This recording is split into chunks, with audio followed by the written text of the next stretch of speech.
পঞ্চগড়ে বন্ধ হয়ে গেছে পাটজাত পণ্য উৎপাদনকারী প্রতিষ্ঠান জেম জুট লিমিটেড। কাজ হারিয়ে বিপাকে প্রায় ১৫০০ শ্রমিক। সপ্তাহে ৬ দিন কারখানা চালু রাখার পাশাপাশি ন্যূনতম ৩০০ টাকা মজুরির দাবি তাদের।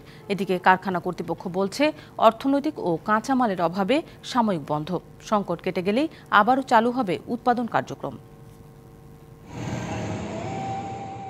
২০০৩ সালের ডিসেম্বরে পঞ্চগড়ের ময়নাদিঘি ইউনিয়নে যাত্রা শুরু করে জেমকন গ্রুপের জেম জুট লিমিটেড। বস্তা, সুতা সহ বিভিন্ন ধরনের পাটজাত পণ্য তৈরি করে প্রতিষ্ঠানটি। শতভাগ রপ্তানিমুখী প্রতিষ্ঠানটিতে উৎপাদন প্রক্রিয়ায় জড়িত প্রায় ১৫০০ শ্রমিক কর্মচারী।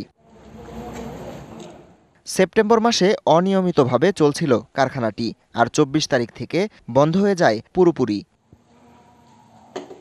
হঠাৎ করেই কারখানা বন্ধ হয়ে যাওয়ায় বিপাকে কর্মকর্তা কর্মচারীরা। অনেকের হাজিরার টাকাও বকেয়া রয়েছে। আমাদের মিল ঠিকভাবে চালাতেছে না, 7 দিন 5 দিন করে ডিউটি দেয়, নিয়মভাবে বেতন দিচ্ছে না।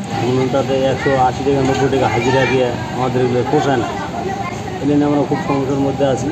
গত রবিবার রাতে পঞ্চগড় ঢাকা মহাসড়কে বিক্ষোভ করেন শ্রমিকেরা। সপ্তাহে ৬ দিন কারখানা চালু রাখার পাশাপাশি দাবি ওঠে মজুরি বৃদ্ধির।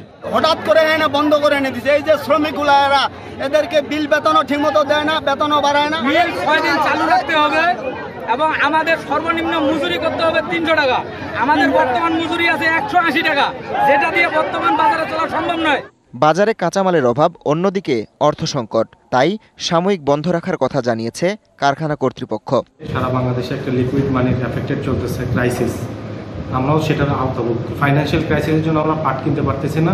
বেসিক্যালি এটি হচ্ছে মেইন ইস্যু, যার কারণে আমরা মিলটা বন্ধ রাখতে পারতে হয়েছি। এখানকার ওয়েজেসের যে সমস্যাটা, সেই সমস্যাটা আমরা তখন আমাদের ম্যানেজমেন্ট স্যারদের সাথে কথা বলে অলরেডি আমরা একটা ফাইনাল করেছি। মিল চালু হলেই দ্রুত এটা বাস্তবায়ন হবে। শ্রমিকের পাওনা পরিশোধ এবং সংকট কাটিয়ে শিগগিরই কারখানাটি চালুর চেষ্টা চলছে বলেও জানায় কর্তৃপক্ষ।